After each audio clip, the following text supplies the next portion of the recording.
Hi, welcome to Painting Lab. In this episode, I'm going to be talking about large-scale, realistic oil painting. I'm really going to give you the keys to the Lamborghini in this episode. And because we like to do things differently here at Painting Lab, there's going to be a twist in the tale.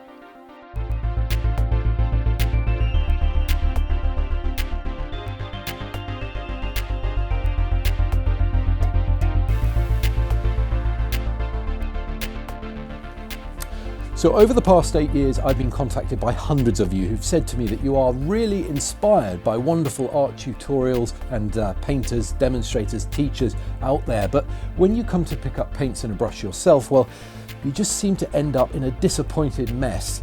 So often the kind of skills that painters like myself use every day are seen as a kind of magic trick, which I think is actually a pretty good analogy, because when you think of it, what a magician does is practice techniques that allow them to do things that appear to be happening magically. So that is the kind of stuff we're going to dig into in today's episode of Painting Lab. This is a big painting. It's full of detail, full of complexity, and complexity within that complexity. So how do you even get started? Trust me, this is going to be a delicious challenge. So let's just get underway.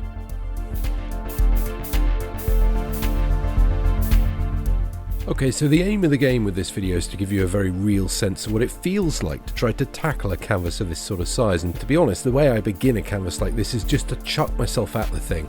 I'm using burnt umber and a great big brush. And then I step down to the next level of detail using a scaling grid. I go square by square using a house painter's brush.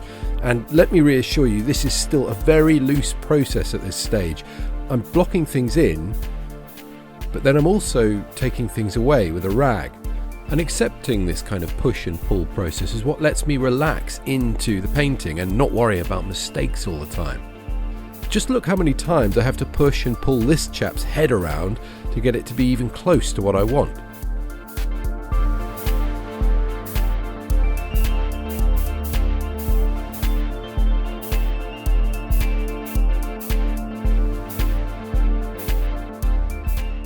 And of course some elements come together more quickly. The details of this hand fell into place in 5 or 10 minutes, which is really satisfying when it happens, but it doesn't always, and that's fine. So my rag is a kind of random element in the mix. It creates forms I didn't expect, and then after a couple of minutes of looking at those forms, I can come back with a small brush and begin to pick the shapes out that I need. It's a bit like looking for shapes in clouds often. So essentially, I'm just trying to find the most dynamic, most exciting ways to describe the forms that I see in my source photograph. So I hope you can see from all of this just how playful this whole process is. Well, we've come a long way in the last 3 minutes, haven't we? Or I should say, haven't I? Because I already have the sense that some of you are feeling a bit left behind. There's a gap growing, isn't there, between me, the sort of expert teacher, and you, the viewer. So why do painting tutorials so often end up like this?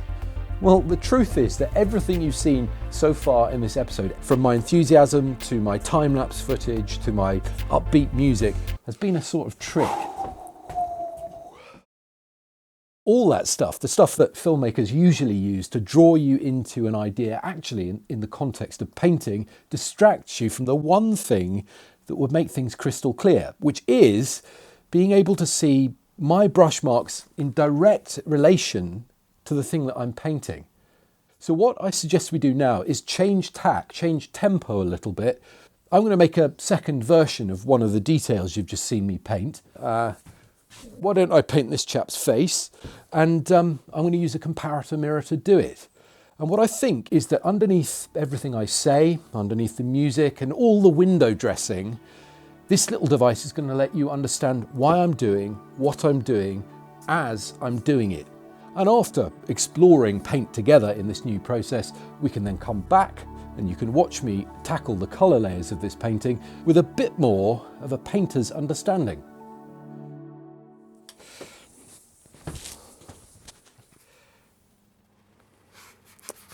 Okay, so what I'm going to do to begin with is block in a very rough silhouette of the head. And now if I move over the mirror, you'll see how it relates. So let's come back with our cotton rag and start to take some of these details out. A rag just adds a kind of random element into the mix and means that I'm not too fussy about anything that I'm doing. And also, with a fistful of rag, you can end up blocking in a picture within 5 or 10 minutes.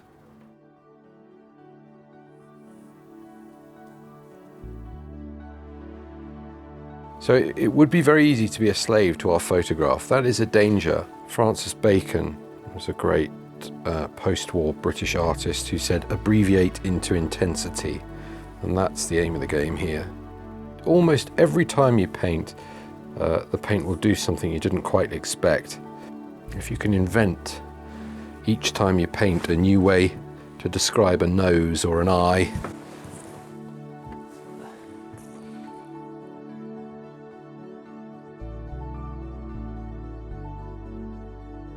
what I would like us to do is use the comment section of this video to discuss whether or not this is giving you a clearer, more instinctive, more insightful view of the kind of stuff I showed you in the very first part of this video.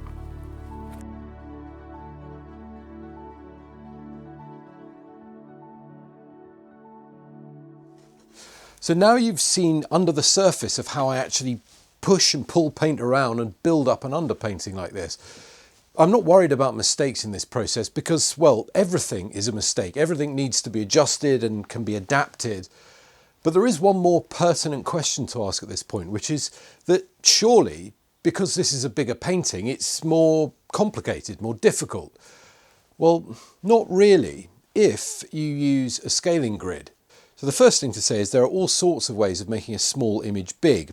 But over the years, I've found time after time that a scaling grid, which is the oldest method, is also the best. All you need is a marker pen to draw out a grid on your source image, then multiply the dimensions of that grid by the size you want to go up to, and transfer your image by scaling that grid up. Hey presto.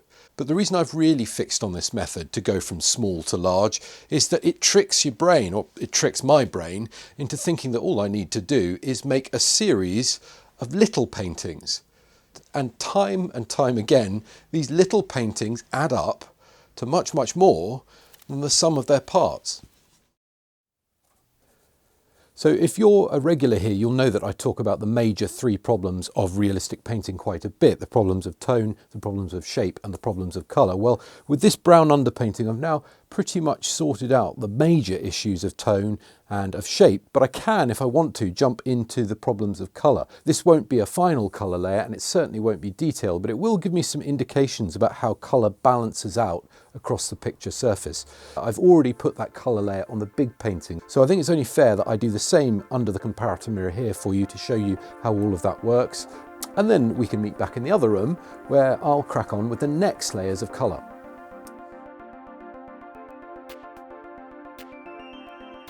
What happens is that as I pull colour through this wet brown layer, I'm going to get all sorts of nice blends and interactions, and that is the reason why I'm just putting the first inklings of colour into an already wet underpainting. I want to get even more dynamism into this painting. So the first way to go about doing that is just to block colours in. Too much paint put on at this point and you'll lose all of that nice stuff that's going on.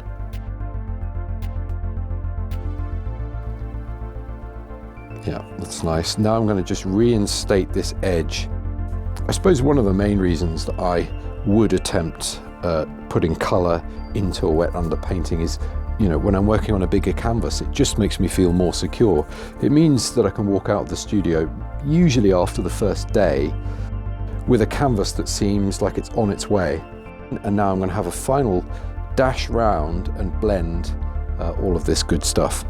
And let's remember that this whole surface is mobile as I do this, so watching to see what paint does, because it won't always do what you think it's going to do, is a really critical part about arriving at the kind of end result you want, really.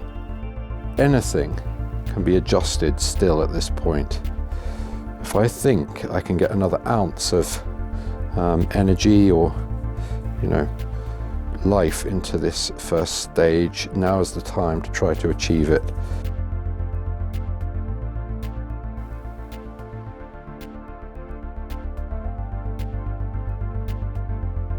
So I'm going to go back and use my rag to just abbreviate a couple of these areas here.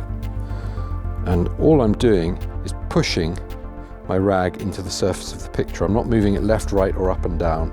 And there is no better example of this kind of trick than Leonardo da Vinci. His fingerprints are all over some of his greatest paintings. Do you know what? Just to be cheeky, I'm going to put in a sense of this chap's hair by scratching into the surface. If you're using reasonable quantities of oil paint, the information in an underpainting, well, it's never lost completely. Something of it always comes through, even, almost subliminally. Look at Rembrandt's woman bathing and you'll see evidence of this kind of stuff.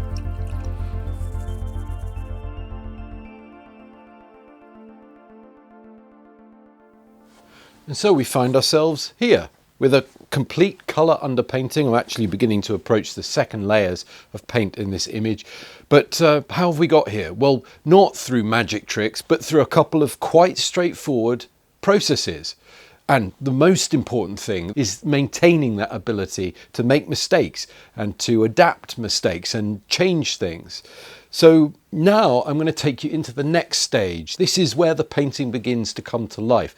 But does that mean this all starts to feel like open heart surgery? Well, no. If I can keep that ability to play and to improvise, and most of all, to get rid of mistakes, to wipe things back with my thinning agent to this completely dry underpainting, so that I can have a second or third or infinite number of goes at getting things just the way that I want. So the first thing I really need to do is assess how much my underpainting is giving me and how much more I need to do with my source photograph. And I'm doing that by looking back and forth all the time between what I want to paint and what I'm painting on, which is exactly the same process as using a comparator mirror. It's just that the distance of comparison is a bit bigger here. So I want to achieve a level of detail here that perhaps gives me the expression on people's faces. The process I'm going to use to approach this second layer is exactly the same as my first. I'm going to block in colours, and that gives me a chance to refine shapes a bit more. And then when I'm happy with those colours blocked in, I'm then going to go and blend where I think I need to. And this will give me another opportunity to refine those colours. And then when I'm happy with all of that, and only when I'm happy with it, I'll allow the painting to dry a second time. So perhaps you saw in episode 4 of Painting Lab how you can create a kind of undo button within the painting process. And we've done that already here. If things go disastrously wrong, we can use our thinning agent, wipe all of this away and have a second attempt. And that really is why I showed you those techniques in the very first episode of Painting Lab. To me, they are absolutely fundamental. Once you know that you can adjust things, get rid of things, play around with things, you become the master of the painting process, not the other way around. Really, this has to do with the fact that our completely dry underpainting gives us an insurance policy.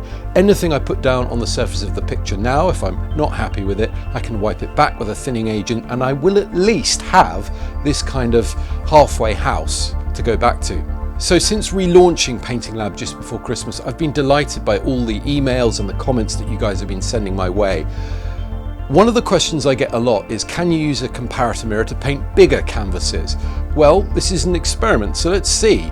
I'm going to rig up the same comparator mirror I used earlier right here, and I'm going to paint the cherry on the cake, this guy's face, using it, so that you can see, as I said in the beginning, my brushwork in direct relation to the thing that I'm trying to paint.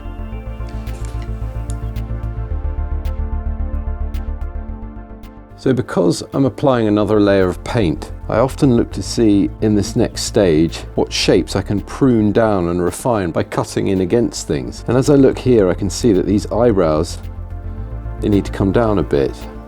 I want to keep a good amount of this underpainting. So if I see something I like, I think adds a bit of energy to the painting, I'm certainly going to keep it. Lots of nice stuff is going on with this eye socket here.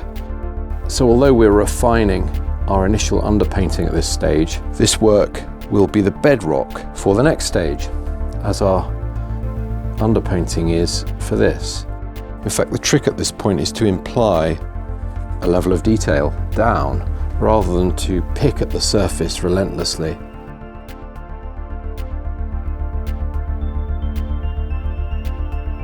With eyes, because they are the sort of magnetic center, it's always better to describe the most with the least. Now we've dealt with his eyes a little way, let's have a look at the nose. So let's go back in and refine it by putting in a lighter tone, cutting a lighter tone into and against what we put in at the beginning of this stage.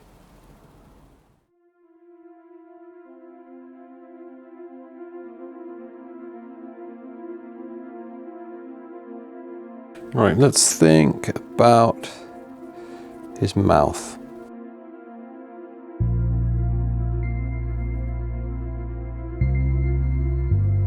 So I can block stuff like that in, but then as the paint starts to come off the brush, I can also scumble over the top of what's there.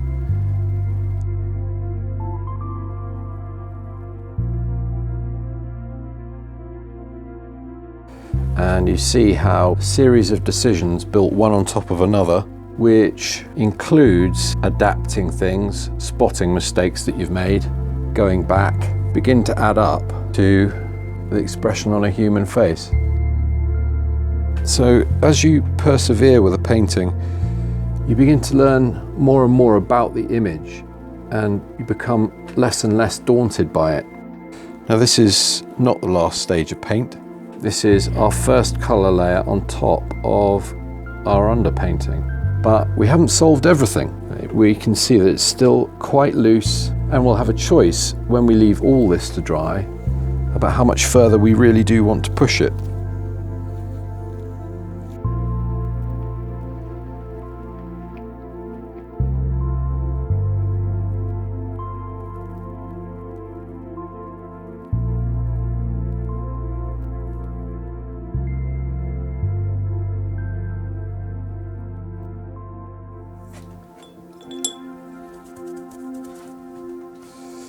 You know, the more I think about it, the more I think it might be a mistake to say that painting, especially like the one behind me, is easy. Better to say that it's difficult, and then to identify why people find it difficult and try to find practical solutions. In fact, that is exactly what Painting Lab is all about.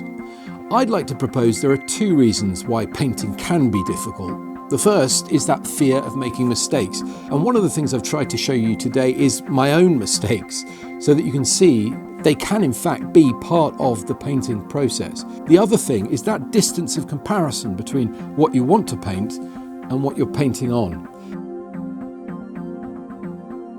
This, more than any other skill I've seen, drives a wedge between good teachers and good students all the time. But as we've seen today, Tim Jennison's Comparator Mirror more or less solves this critical problem in the painting process by reducing that distance from a few inches to just a few millimeters. So if you've liked what you've seen today, you can do all the normal things. You can like and subscribe, and you can hit the notification bell. I say it every video, but most importantly, you can go to paintinglab.com and you can subscribe to our mailing list. This means that you'll be amongst the first to hear when Tim Jennison and I release the Comparator Mirror Glimpse, which you've seen me using today. I think when you have the power in your hands to unravel the kind of skills I've been showing you today by shortening the distance between seeing and doing, well, that is when Painting Lab goes from being an experiment to being, well, a revolution maybe. Good luck with your attempts to be creative and express who you truly are through drawing and painting, and I'll see you next time.